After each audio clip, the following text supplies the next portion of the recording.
I talk to a spirit. She comes in my dreams. What is the path to awakening supposed to look like, to feel like? How do you know if you are on it? We ask these very sacred and sometimes vulnerable questions to many different women from all walks of life. A conversation that needs to be shared and heard. I'm Jo Hendy. I'm Amanda Parker. And welcome to the Girl Awakening podcast.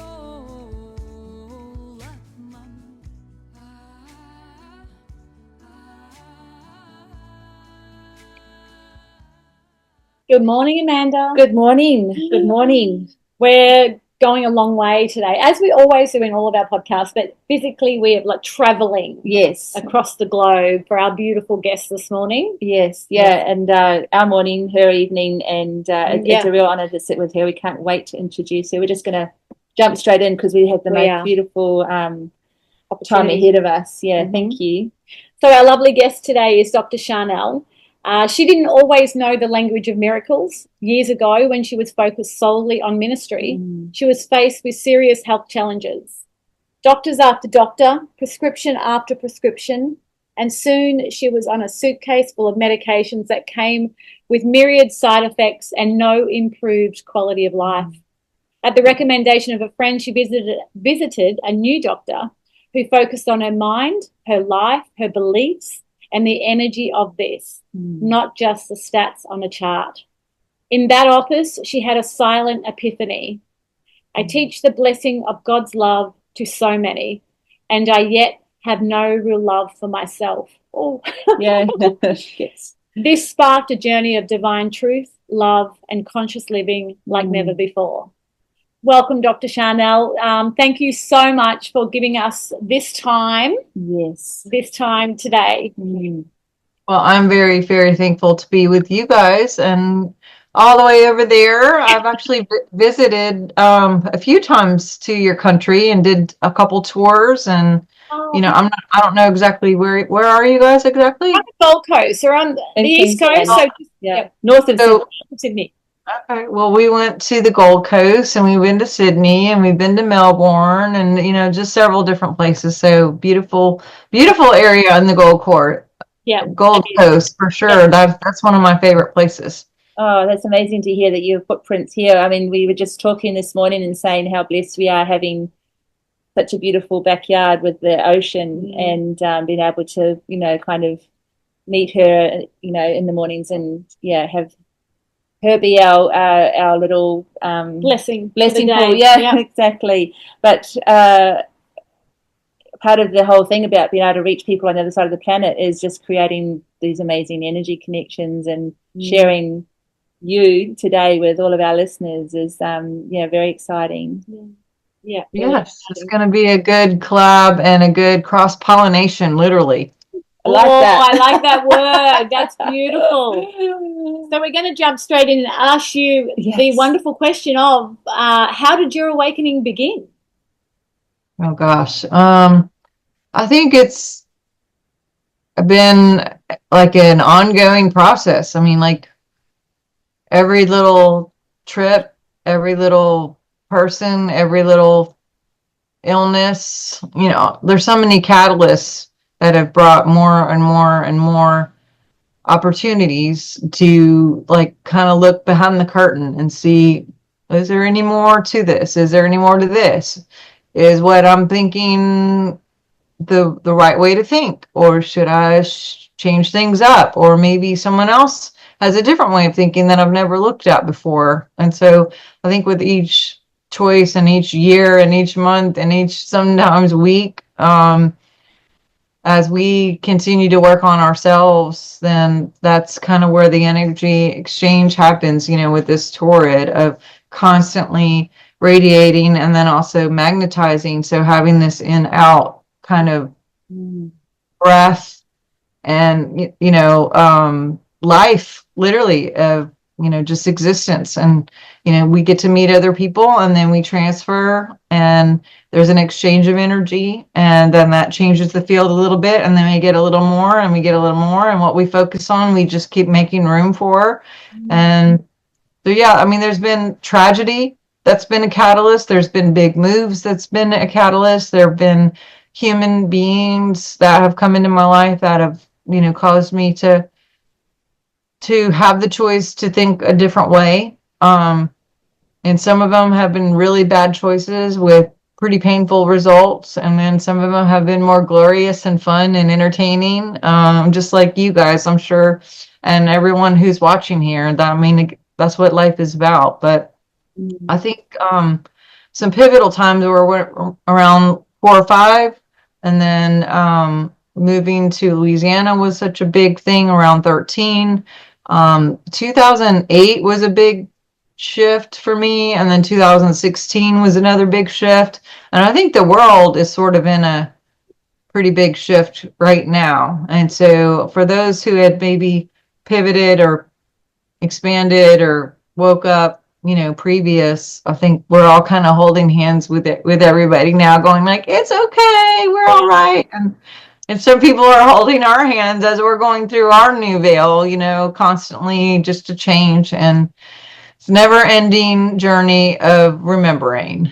Oh my God. Yeah, That's 100%, absolutely. yeah. 100%. Now, I just want to go back to a couple of those moments you just mentioned. So right from a young girl, like at the age of 5, were you open to like different things happening around you, or were you just like a normal kid, like all of us, just growing up in the family and going to school and doing all those things, or were you conscious of? We're the odd one out. Yeah, were you the black Wait, sheep? Were you the odd one out? Oh, yeah. I didn't really grow up in a church type setting, or maybe more of a spiritual or a nothing. I lived on a farm around the time when I think I was first waking up, and I lived with my grandparents, and my dad was overseas quite often. And it was just me and the air and the barn and the animals. And, there wasn't anything, like my school was quite far away. Like there wasn't people to play with or anything. So it was kind of like a lot of me being by myself and just being with my animals. And so that, to me, nature and thunder and lightning and animals and grass and the sky, there's so much code and all of that, and just that whole exchange. Absolutely. And we are returning more to that now. We're waking up more to how we need to return to more of that now. So now moving on to when you were around 13, is this still on the farm, or did you make a big move? What was the shift that happened then? Yeah, moving to Louisiana was quite a switch, because like I said, at 15 I had a pivotal experience where I thought I saw like a hologram or something of now who I now know as Jesus. And later at 13, in first grade, I finally knew who the guy was because someone had a statue picture of him. I'm like, oh, that looks like the guy I saw. And then when moving to Louisiana, I don't know if you've ever been to Louisiana, but especially then, it was very churchy and very community, very, a lot of people read the Bible, and there was that kind of they call it the Bible Belt here in the States. Okay. It's just a big area of like every few feet that you drive, there's another church building, So I was presenting a Bible for the first time, and, just devoured these scriptures because it was just like, oh, this is cool, and this is cool, and this is cool. And just, not really knowing too much, but kind of jumped into their programs. And I was like, okay, well, I kind of always knew I would be in service in some way, but I didn't really know how that would walk out. And maybe this is an avenue for me. And then when it came time to go to college, the denomination that I was involved with was basically like, I wanted to major in religious ed just because I wanted to keep studying and researching and looking into that spiritual side. And what really attracted me more than anything in this book was the supernatural and miracles and healings and things that were like, oh, this guy bilocated, and this guy never died and just vanished, and this person got healed instantly, and this person, it took time, but all of these like powers that people had, and I'm like, how do you tap into that? I was just kind of made me excited to think that if they were doing it, then that's a blueprint for us. Like, why aren't we all doing it? And like, what's the equations to make that happen? And yeah. I love your mind. Yeah, like, what's the equation? I absolutely love the way you're talking in this space, because I can just feel you as this 15-year-old, the openness of your mind to seeing this book as a book full of scripture, but stories and magic and miracles, as you're saying, and not having bias, towards it, just having like complete openness to learning what it means. And obviously perhaps the printing of that Bible, because there's the New Testament, there's the Old Testament, all the things. Perhaps the one that you were given had that lightness and that that joy of what Jesus really has to share, what those stories have to share too. I love, and then that science mind going, well, why can't we all buy? Why can't we all disappear? Yeah. Well, I just was so curious, like what sets them apart from us? And faith comes by hearing, and the more I kept hearing about these people doing these massive cool things, I'm like, we should all be doing this. Like, why are we not all doing this? And and just really digging in deeper. It's like, well, maybe if I fast more or meditate more or eat a cleaner diet, and the answer is all of those things. It's who you hang out with, what you're thinking about, what you're talking about. All my just so beautiful. Are you sure you're not a witch? I feel like you have a lot of witchiness. No. Who knows? That's the same thing as all the other things, isn't it? It's just a different label on the miracle that we all are in our spirit. Yes. So, well, I mean, Joan of Arc was a witch, and she's my woman. I love her. So it's like, hey, whatever. Yeah. They tried to kill all the witches. They were all the good ones. Yes, we know that. They didn't win though. we disappeared for a while. we went and time traveled and came back in when we were able to. Bigger and better and in your face. Yes. Love it. So we know that through some information that we've read about you, that you've had a lot of sickness through your life, a lot of illness. Let's not call it sickness, illness through your life. Was that in the younger years? Was that how did that come about, and how did that transform you, or how did that interact into the awakening? Yeah, for me, dealt with some stuff as a kid. I was had some hearing issues and throat issues, constant, and would go to doctor. At one point, they were supposed to do a surgery, and I was so terrified to have this surgery because it was in my brain and my ear. It's like that close, and like I had all these phobias, thinking like, what if they just barely miss? And and I was learning sign language because I was told that I may not have my hearing. And I do remember being in my bunk bed. I was on the lower bunk in this bunk bed, and I had surgery the next day. And I remember just like crying and praying all night that there would be some sort of miracle. And I went to go the next morning, and they brought me in. And right before I was going into the surgery, they were going to bring me to the place where they would do the anesthesia or the shots in my legs, or just to put me out for the surgery. And there was another kid in there before me and their parents. And this kid, I don't remember if it was a female or a male, but screaming bloody murder.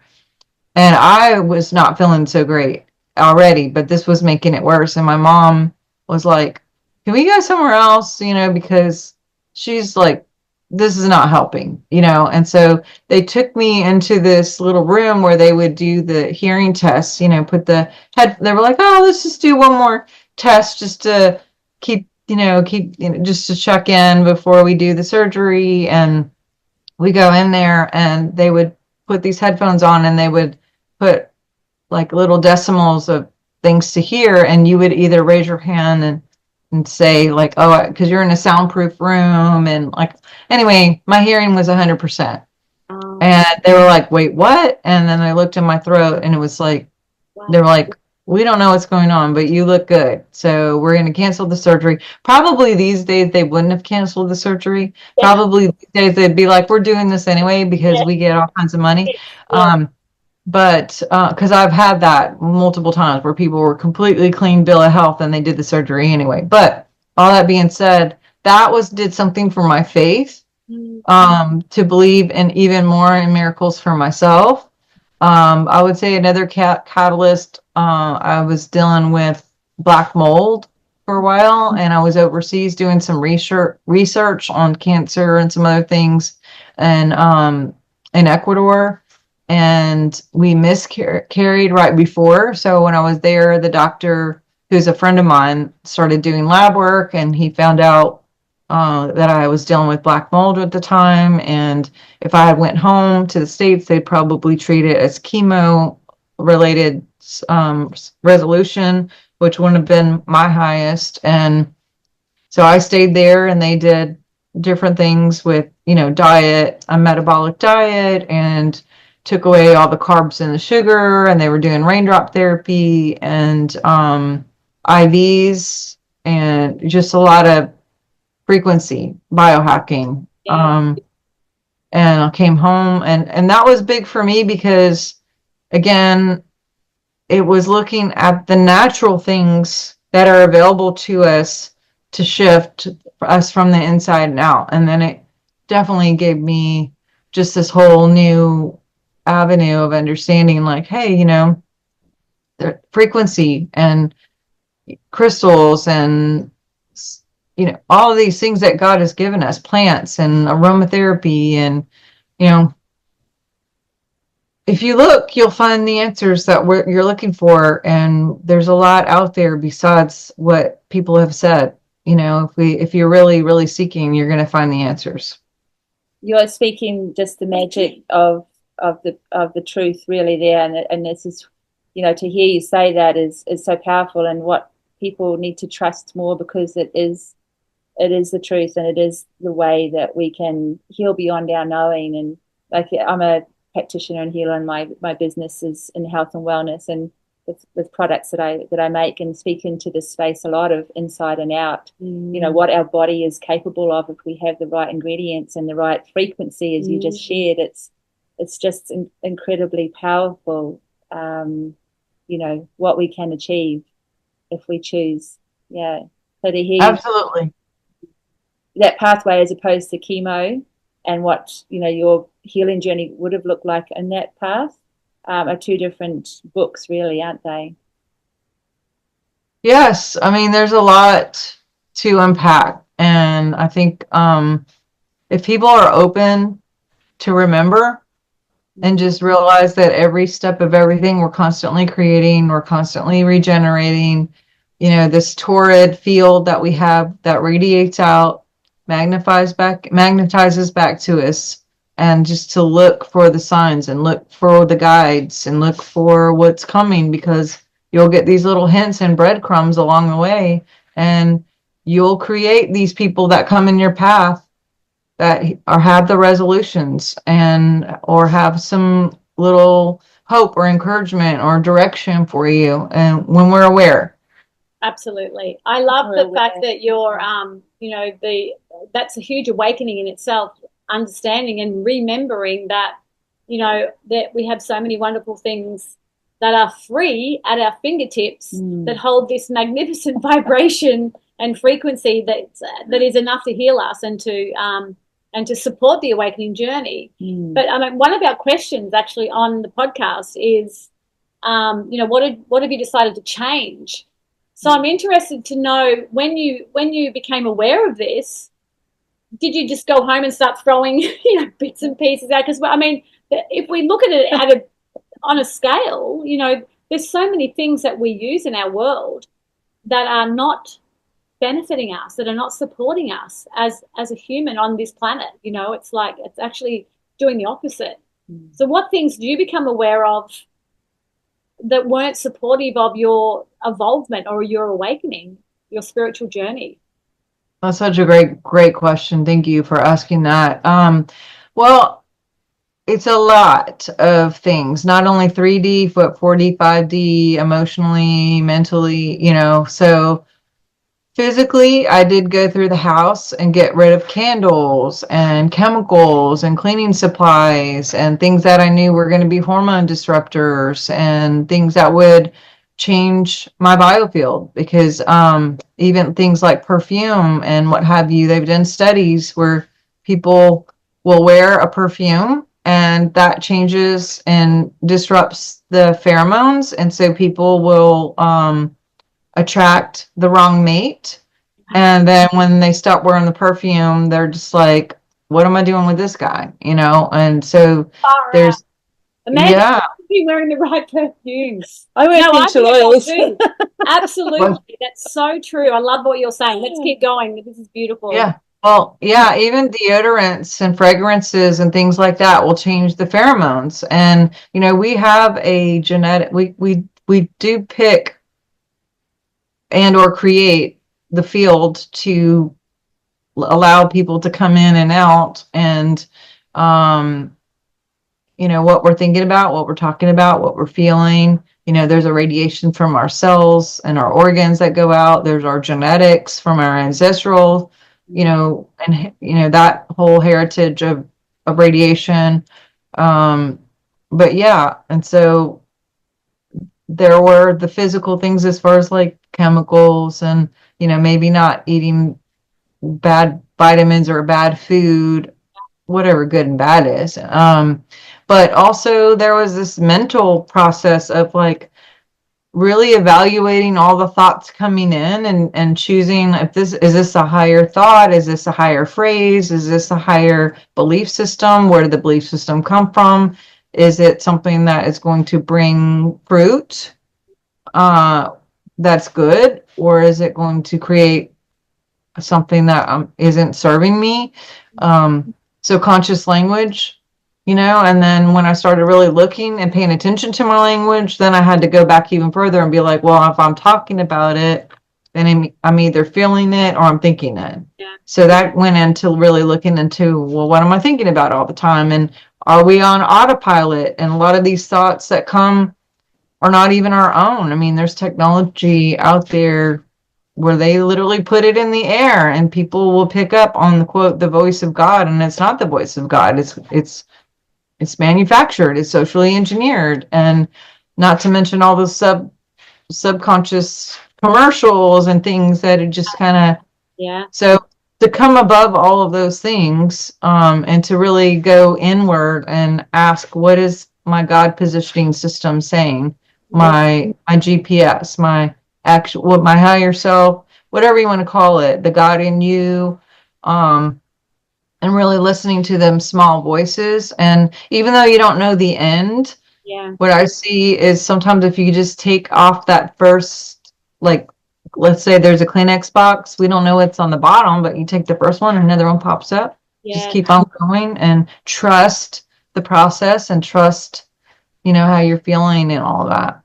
Wow, that's so beautiful. Yeah, and I'm hearing the other thing too, just in amongst what you've, that beautiful information that you've just given there, is that even the good things, sometimes we really have to tune in. We have to tune in to see if that resonates with me, because I mean, not everything, even the good things, sometimes the good things won't resonate with you, you know. And it's about really tuning in and feeling, you know, is this right for me? No, it's not right for me right now. I'm putting that to the side. I mean, we know there's a lot out there that we just know by looking at it or reading a label or something that it's not good for us. But this thing about the tuning in. I love what you called the GPS, the God positioning system. That is dynamite. Yes. And, you know, and just because something's good for me, yes, doesn't mean it's good for you. I mean, and it could be good for everybody, but then maybe not good for you in this one season or this one day or this one time, you know. So we as long as we are constantly tuning in to say like, well, what's right for me now, and now what's right for me now, and now and now and now and now and now and now and now. I love that. So I think again, this is coming back to like, or what the personal meaning of authenticity is, and the sovereignty, because it's, you know, you can clump it as a static word, but it's not. It's actually a ever evolving process of what is my authenticity, what is my sovereignty, based on, you know, what you just shared around the Kleenex box and the tuning in. I mean, if I'm a sovereign being, am I just a static rock? No, I'm an ever changing, ever evolving element of being. Yeah, so I think that just that vision of the Kleenex box is going to stick. Yeah. And the GPS. Yeah.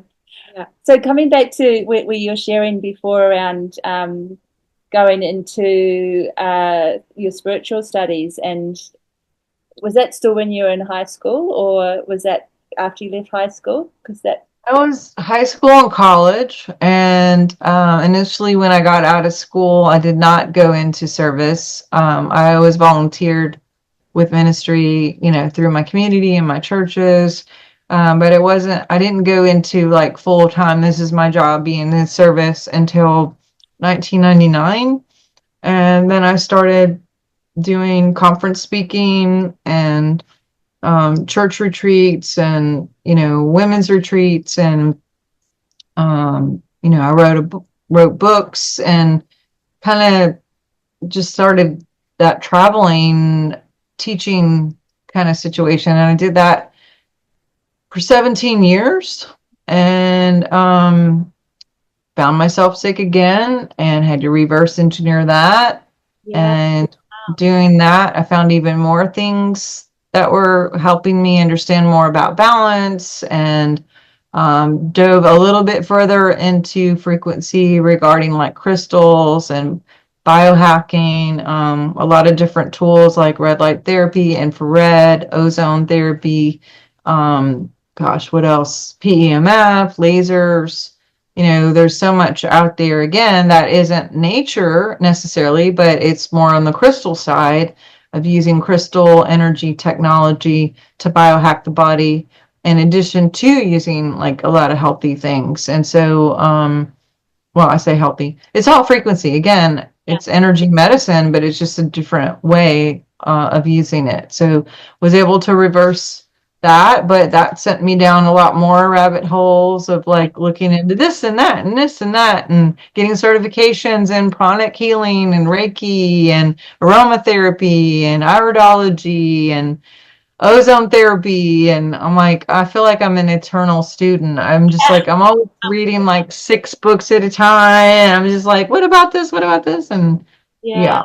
It's so exciting though, isn't it? Because there is just such a, like, you know, one modality leans into the other modality, and when you are inclusive with them, they just feed into each other so beautifully. And I love the reverse engineering, because that just speaks so much into really coming back, okay, so what's the root cause of this, you know, and where do we kind of rebirth that into a whole new space of expression, as opposed to, like, you know, the band-aid approach that a lot of, you know, modalities offer. And bringing everything back to that crystal energy technology and the frequency. I mean, there's so much that these technologies have to offer, and if they're, again, interpreted in the right way and honored in the right way of what they have to share.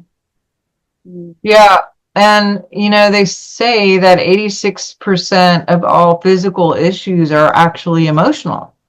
So there's this thing called conversion disorder, where the body will start manifesting signals or symptoms because of something emotional that may have happened a year ago or 10 years ago or just 5 minutes ago, depending on. But that limbic system this is your frontal lobe, and behind that, your limbic system kind of is the librarian of emotions and the seat of all that. And as we're living life and going through whatever we're going through on the timeline, you know, there's different things that cause us to take the information that we are bombarded with and decide if we're going to keep it or not. And we usually will defrag between 3 a.m. and 5 a.m. if we're sleeping.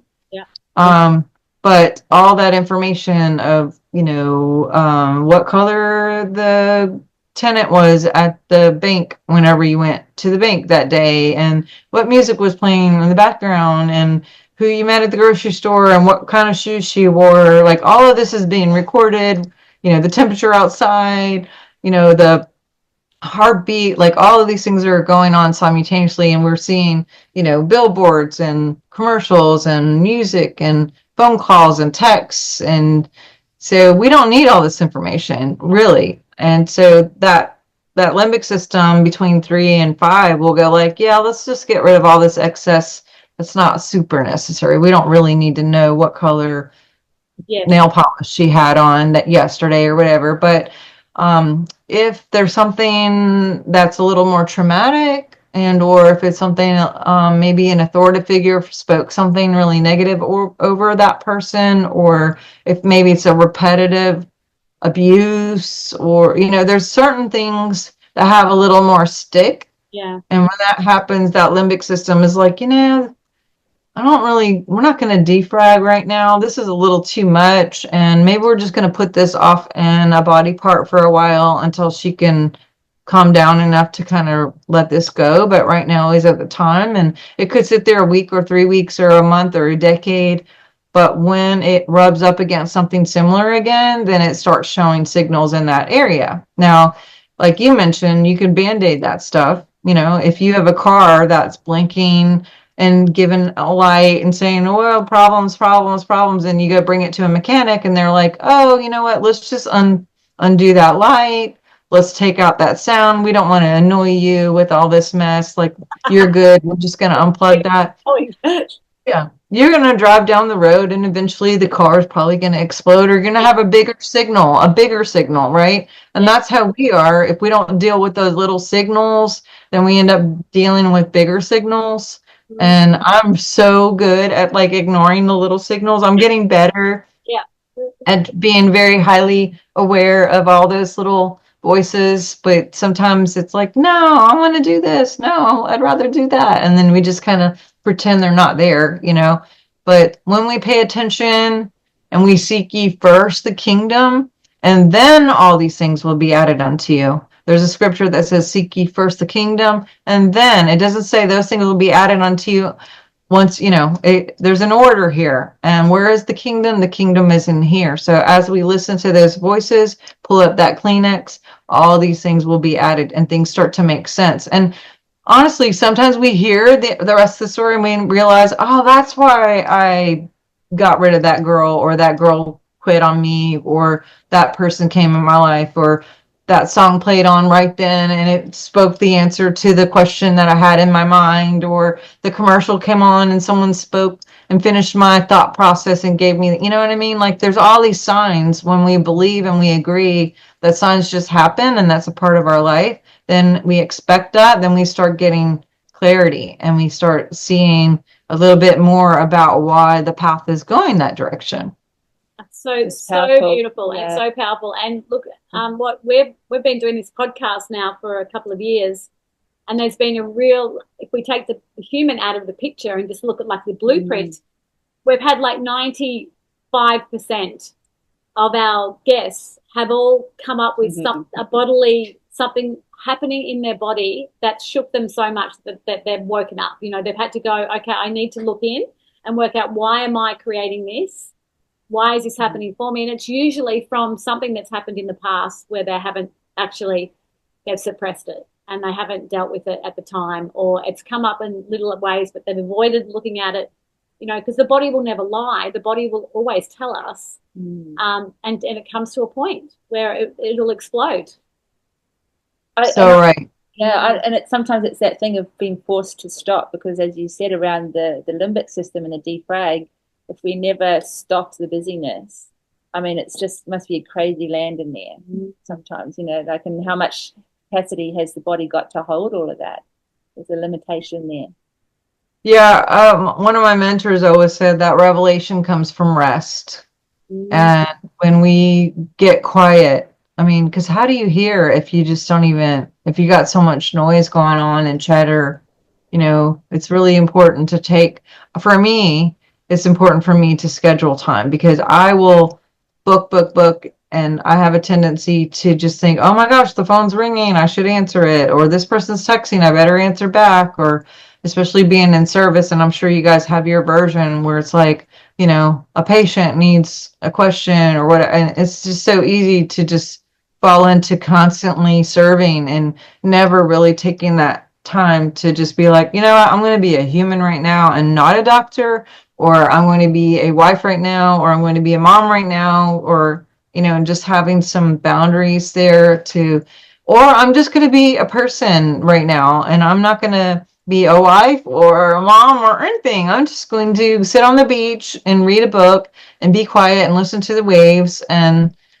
but I have to schedule it for me because otherwise my schedule kind of creates itself into this other thing. And I'm like, no, big X on this day, big X on that day, big X over here, or I'm going somewhere fun this weekend, or, something very on purpose. I have to be a lot more aware because all the times that I ended up getting ill through life, except for maybe that first time with my hearing, I could say it was me getting extremely out of balance and just like working 120 hours a week, being on 6 planes a week, and just like pushing, never feeling like it was ever enough, and thinking, oh my God, there's so much more to go and so many people that need me. And what an illusion that is. It's just like, you know what, I'm just going to trust that God is taking care of everybody and I'm okay. And I don't have to be the person in charge of everything and everybody. And whew. Yeah.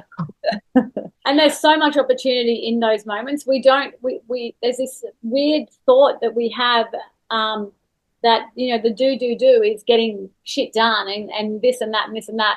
And then over here meditating, well, you're not really doing much, but it's like, oh my God, so much is happening in those moments of stillness and of, resting. When you're truly deep resting, that there's so much occurring, there's so much happening in those moments that we need to actually allow them in. Yeah. Absolutely. I like the word allow. Just allow. Yeah. There's only so much essential oil that you can kind of tip on yourself, to take the stuff away. It's just, got to be other elements that we need to add. I want to ask you a question because I feel like you know the answer to this. Because what is it that's in us what do you think drives us to just keep doing and doing and doing? Like back at the beginning of when we were talking into this space of keeping on going and not stopping and not filling our cups. What do you think is the human factor or the driver of that?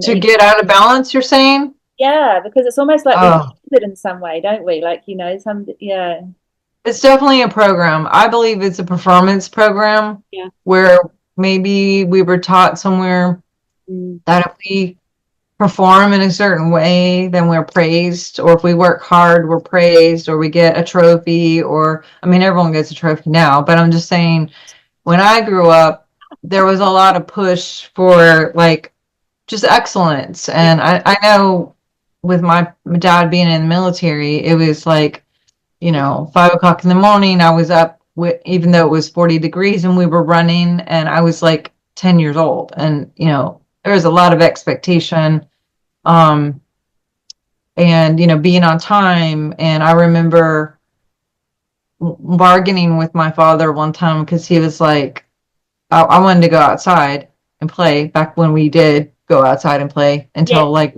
dark. And I was like, oh, my friends are playing kickball and doing whatever. And he was like, well, you're supposed to clean your room. You said you would. And I'm like, I promise I'll do it before I go to bed, before, the night is over, if you just let me go out and hang out with the, So we made an agreement.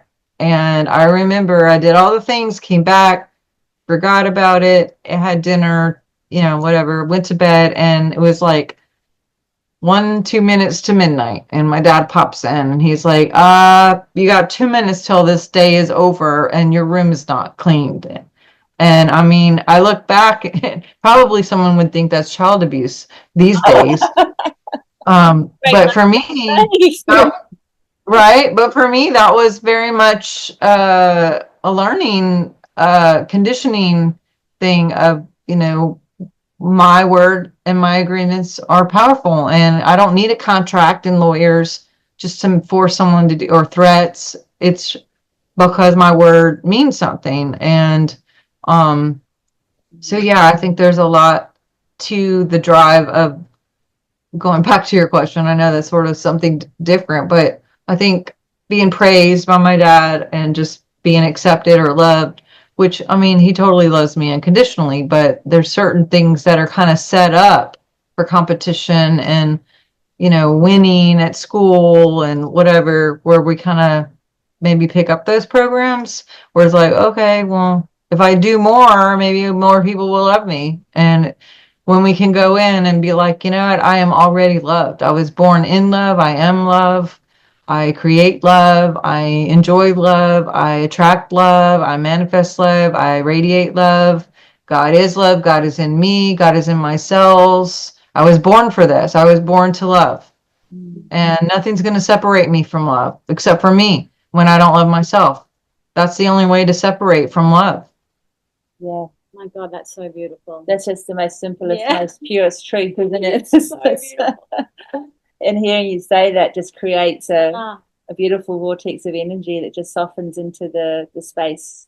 oh, Yeah. and it's also like a remembering, I can feel my body tingling. It's like my body's, when you say that, my body's responding to it, because it's like, there's relief in it too, and it's like we hold ourselves to account in so many ways, and it's really just depleting us. When it is as simple as just seeing somebody and loving them, and your small and self more than anything, self. Yeah. So then we're able to give more of it.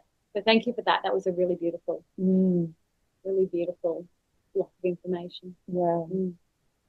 I will encourage anybody, if you have my book on audio, I have this whole reading about love that a lot of people have resonated with and had some extraordinary outcomes with just listening to that over and over of that portion of the book. And this is the book, The Science of Miracles, but I do have it on audio form, and I was never going to do like a audio book because I didn't like my voice, and I don't like listening to other people's books if they're not the ones who wrote it. There's something weird about like I don't want some dude, where to read a book that someone else wrote, because I don't feel like it resonates the same as the actual author who wrote it. Absolutely. But I didn't want to do the writing myself. I didn't want to be the speaker because I don't listen to myself, and I never watch my podcasts or my interviews. And even when I was on TV, I was like, I don't want to see any of it. Like it just, I don't know what that is. But when I did the audio, and it got emotional. We were in the studio, and it was pretty powerful, to the point where I was like listening back. But the guy who was there doing the sound for me, he had a pretty big encounter after that part of the session. And he was like, I just want to let you know, like, I didn't even want to come here tonight, and I just thought, oh, this is let's just get the time going. And my dad was like, what are you doing tonight? I'm like, oh, I got this lady coming, I got to do this recording. And he was just tears coming down, and he was like, I was on the verge of quitting my marriage tonight, and I just lost a friend, and blah blah blah. And like, I just feel completely different. Like when you were saying all the things, like I just felt like vibed up, and I'm like literally gonna go home, and I'm gonna let my wife listen to this and read your book. And and they're still together, like, and just to see, like, wow, if it was just for him, that's cool. Yeah. I love your voice, I must say. Yeah. I love it. I've just got a beautiful timbre of resonancy in it, and neither of us, we love audiobooks, but who reads them is such a big dynamic. And it's just literally starting to rain. Yeah. But it's literally what? It's literally just started pouring with rain here. The heavens have opened. Yeah. I love that. But I want to say Open heaven. with the podcast journey and the speaking journey, like we always joke with our microphones and things that Jo has great projection with her voice, and for me it's been a lesson in speaking louder or just feeling okay with my own voice as well. And I just feel like there is no, again, mistake in the calling that brings us to do these things, with sharing what we have to say, and even that beautiful connection you had in that moment of recording your book and affirming to you, the miracle that's in that for other people. Absolutely. It's you can't get anything more powerful than that. When one person, if it's only one person, that's what we often say, if it's only one person that hears this podcast, we're happy. Yeah. And it's done, and it's created magic for them.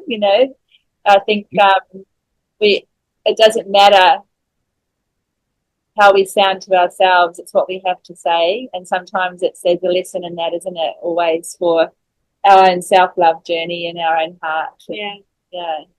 You just never know, you don't know why we're doing what you're doing. And it's just interesting how, one step at a time and one word at a time. And when, even our connection and meeting, it's like, how did this happen? We just created this cool connection and now we have this, it's like all these fun little interwoven things for this beautiful painting, this gorgeous thing. Yeah. A tapestry, a painting. Yeah. The color, the like thread. A spider web, like a big spider web where we're all connected and we're all doing these wonderful things and we're all kind of vibrating and giving each other energy, and it's so beautiful. We're all so very similar.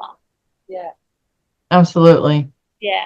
So beautiful. One of some of the things you've dropped into the conversation so far, one of our questions is, we have noticed a big shift in awareness in the world around self-worth and feelings of self-value. How does this energy sit with you in your life and awakenings? And you kind of shared that then just about the audiobook, but also some of the things you just mentioned around the programming and the performance programs and the God voice that isn't the God voice.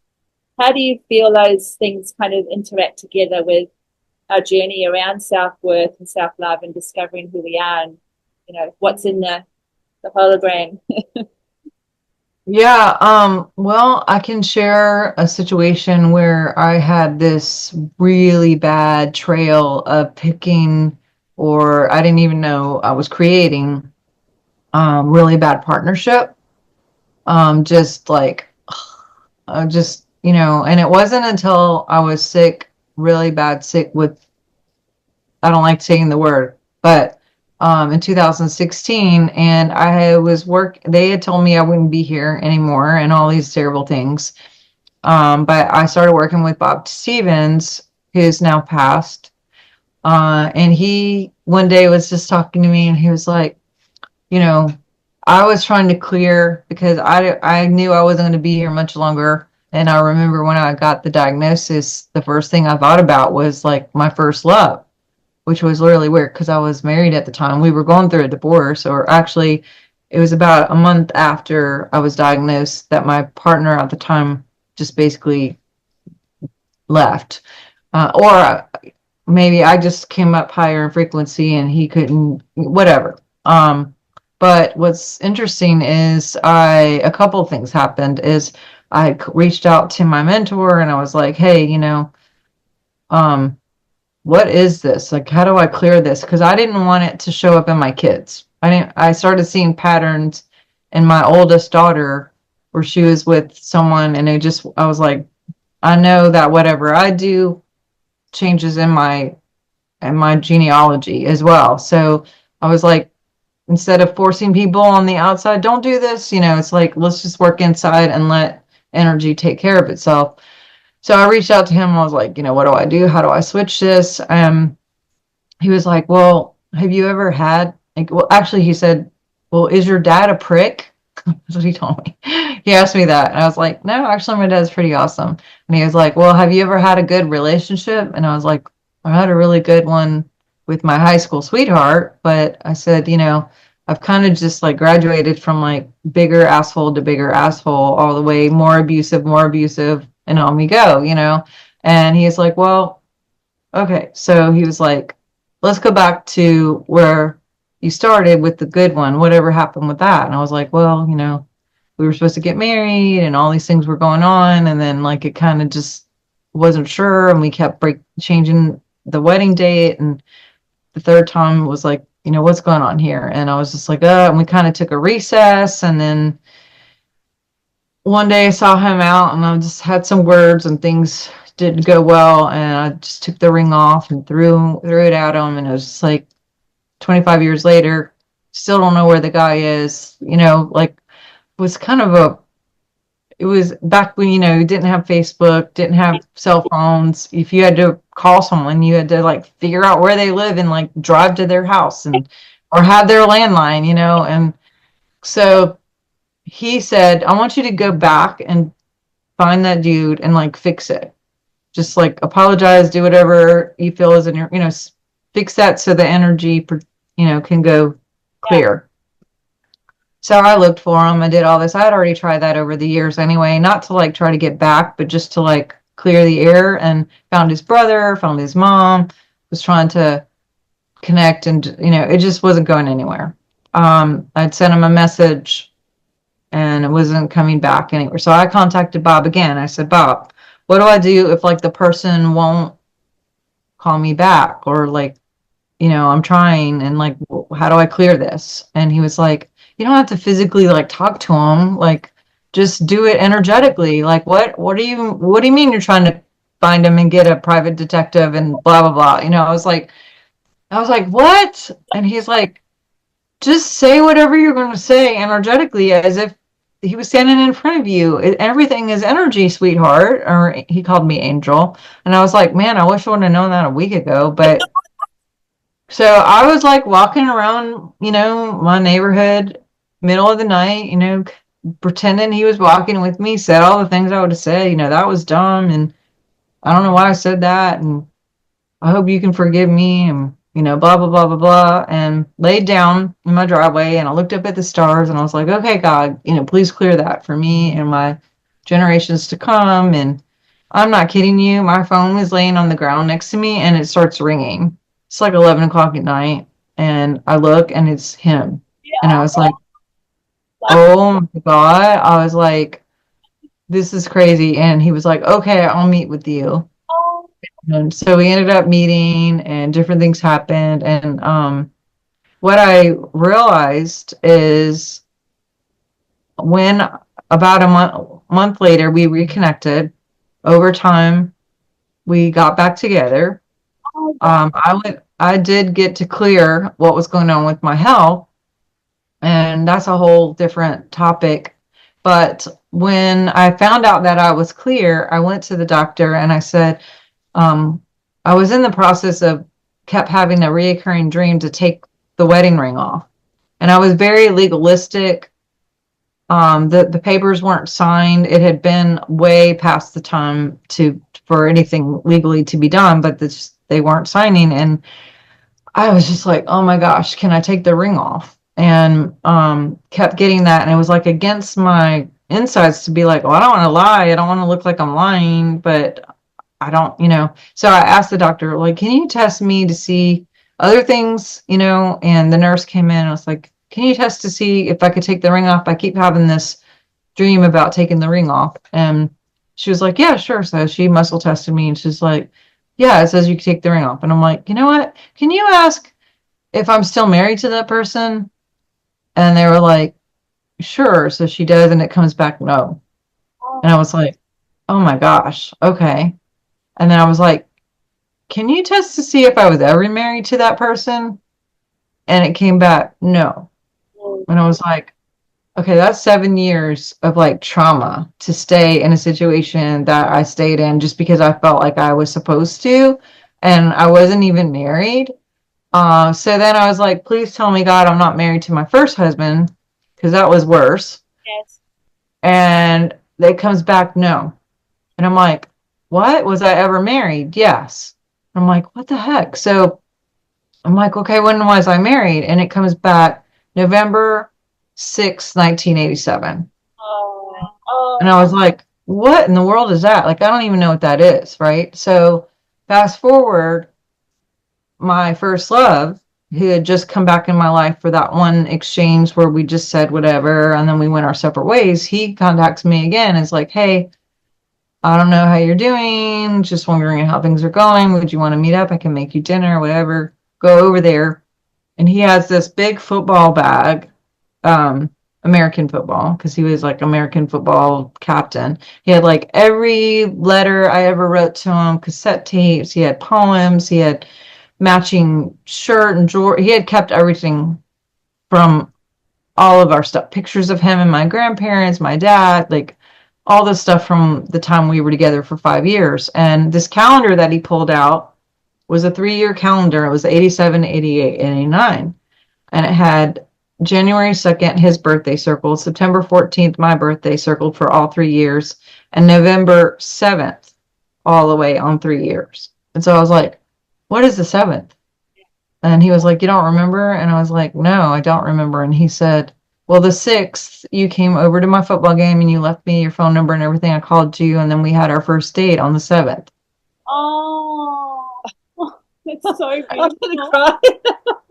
And I was like, wait, what? And I didn't want to go, we're married, because I didn't want to scare him. But I was like, oh my God, somehow my body had registered that as a marriage, even though like nothing happened except for a kiss. And nothing happened really above and beyond that energetically, except for we were physically together, like, living day to day, but there was no sexual, there was no that kind of stuff. So it was like, well, what in the world is marriage? Like, and there was a part of me that was like super grieved because I kind of felt like I wasted 20 some years of like feeling like I was just in these places because I had to, because on paper, la la la. But there was another part of me that was like kind of relieved. But then there's another part that was like, wow, the reason why I constantly had liars and cheaters and adultery and abuse was because I didn't love me. I couldn't stand me. And that hate for myself was in the atmosphere. And so my first love couldn't even find me because there was so much like dissonance of hatred towards myself, and he's pure love. So he's like, where is she? Where is she? I'm sure she's like, can't even find you in this mess. But once I started really loving myself, taking care of myself, doing the things and not accepting certain things and being like, that's not going to be in my realm, he was not only able to find me, but also that time where I was with those other people, because I was, quote, married and not even knowing it, I was the one who was the cheater. I was the one who was the liar. Therefore, I was attracting liars and cheaters into my field to, I guess, get me to the point of saying, okay, there's something going on here. Thank you for the gift, even though I didn't think it was a gift at the time. Let's go back and see why I'm attracting this. And it caused me to really be more aware of like everything I'm doing now. It's like who I'm with, what I'm doing, why, like, and that self-love is, again, I am already loved. It's nothing having to do with performance. It's nothing having to do with what someone else thinks. Like I was born to love. You were born to love. We are born in love. No matter what the circumstance is God, who is love, is in every single cell. And when we remember that and allow it and walk in it and embody it, we get to radiate that. And then we get to get a match because we only get what we are. And so one of my mantras is I am love and I stay. I am love. I am already loved and I stay, meaning I'm not going to get out of this frequency. I'm going to stay. I'm going to choose love over and over and over again. I'm just going to let that resonate. Yeah. That is just the most beautiful love story of self, but also of like how the soul contracts that we have, or the soul connections that we have, that travel through all of our human experiences, and over such a long period of time, and just that beautiful. And I'm imagining that is an example of the reverse engineering as well, of going back through all of that, and you know, through the process of that final sickness, diving into all the things. Oh, my heart is just like, Well, and love heals, because I started reversing, you know, and when we love ourselves and we put energy and attention to that, magic really does happen. Everything shifts. Everything shifts. And this is just what I want to talk about too, because we are coming up to the end, and I really want to phase it out on this beautiful note that we're on. I wanted to ask you about miracles. Yeah. I wanted to ask you about science of miracles. Yeah, and also, and I know it relates back to everything we're just talking about right now in this moment, but for me personally, I feel like these synchronicities, or these miracles, we can call them whatever we want to call them, are really, really happening at such a fast pace if we're aware of them, if we're awake to them, if we're, you know, conscious of them. It's a jet stream. It's a jet stream, yeah. And they all link up. They all have purpose and meaning. Can you just share a little bit about your experience with miracles, or even for our listeners, how can they connect in? How can they create more? You know, what is the trick of doing this? Was the hear, because I'm bringing the hearing and the throat, the surgery, and as a miracle. Was that your first experience of a miracle, or conscious? Gosh, I think there's been a lot more than that. I think everything is a miracle when we have that perspective. Even like terrible things, like when I was sick and got myself there, that was the biggest teacher for me in so many ways, to really, I mean, look at all that shifted from that, me creating that for myself and then reversing it myself. So the good news is, or the bad news is, I made that, but the good news is I could switch it, right? And we all have those ways where we can pivot and create something completely different. We're going to create either way. It's just a matter of, are you consciously creating something positive, or are you going to default be, you know, in things that aren't serving you as well? But I have a whole book on charts and graphs, and I talk about, you know, there's a timeline here of echo waves and standing waves, and, you know, just how to do that creation process. I talk about the phantom effect and the blueprint on the Earth's energy field, and like our biofield, and how we can have different electrons that are going in the positive and some of them are negative, and how they work to radiate and magnetize, and how to clear the ones that aren't supposed to be, you know, in the realm at all, and that, or maybe they are, to just give us the gift of seeing the negative, so we have that polarization. Because dark isn't bad if it can be a catalyst to learn something new or remember something better. But I go into energetic purgatory, and, you know, people who get stuck and they're like, why am I here? Like, how do I get out of this trauma loop? And how do I frequency hop out of this loop into a new timeline that's better? But all of this goes into different ways to apply these formulas, where people can start having everyday reoccurrences of just like abundance, or maybe a check in the mail, or a new job, or a partnership, or, you know, whatever fun and excitement and miracles look like to you. Maybe that's getting a new car. You know, I teach on outcome mapping and how to use your imagery and your imagination with the heart, and with conscious language in your programming and your thought process, to really put out a different vibration into the field, so you can collect something more positive. But yeah, I mean, this honestly, whether you get it physically or on audio, there's a lot of keys in there for people to start implementing that into your own life and seeing. And I love when people come back and go, you know, this is the miracle that happened, or this is the other miracle that happened, and report back and let me know, because I'm constantly getting emails and texts and saying, oh my gosh, one example, this lady had said that she was really believing for her house note to be paid that month. And she was just doing all the things that are talked about in here. And she said that someone came and just knocked on the door and was like, hey, I'm just letting you know I have a check for blah, blah, blah, blah, blah. And it was with the exact cents and everything.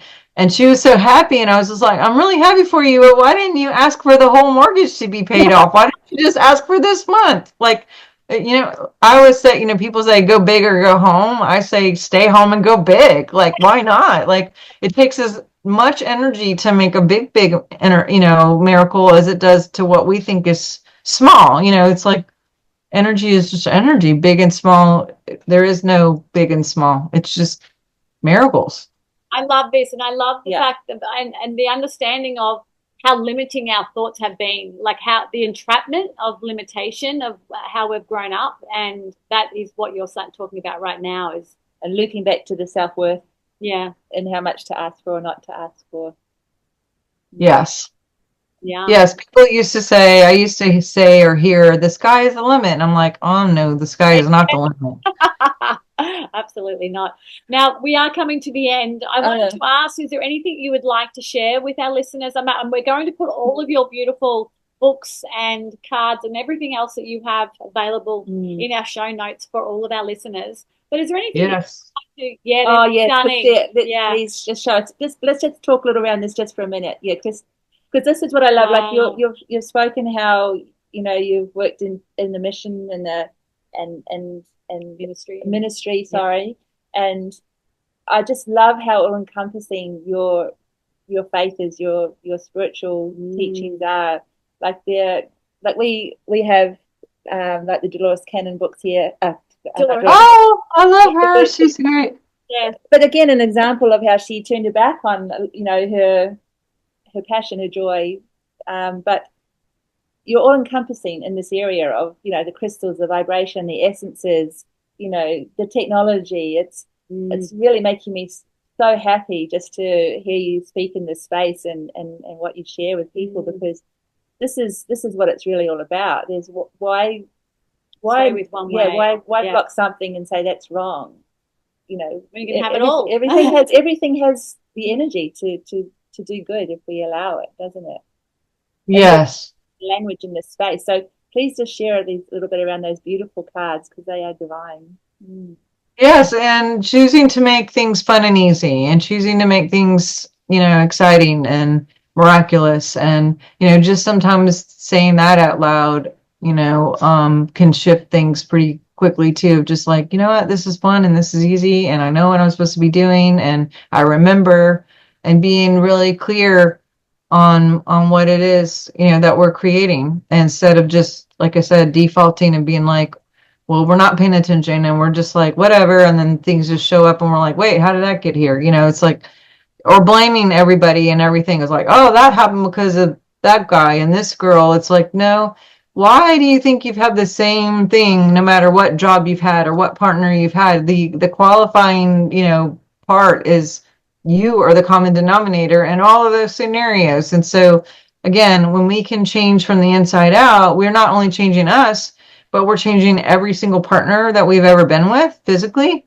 We're changing all the children that we carried, because just in a twilight, we shift. That you will get those phone calls from your kids and from whoever, and they're like popping up and having these entanglement miracles. Look, and you didn't even have to tell them about it or force anything. It's happening from long distance because you did the inner work, and all of our inner work changes our realm, which adds to the collective realm. And eventually we'll get to this tipping point on the earth where it's like, you know what, light is prevalent, and there's way more light than there's dark. And I just encourage you guys who are watching, if you are looking for hope an encouragement and for a remembrance of love. The book is called The Science of Miracles, Remembering the Frequency of Love.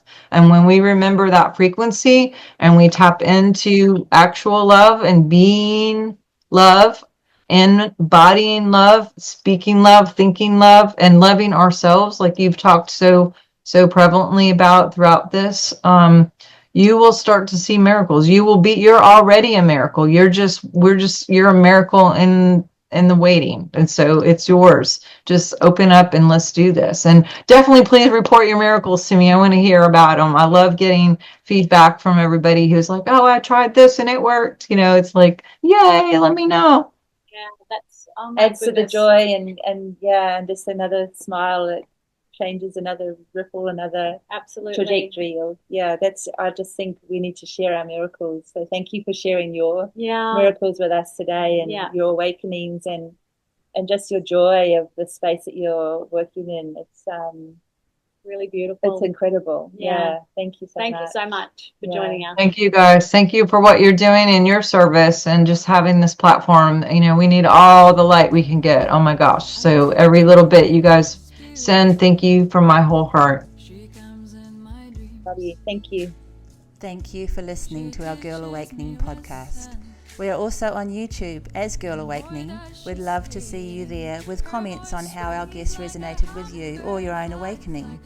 Please share the love with a like and subscribe while you're there.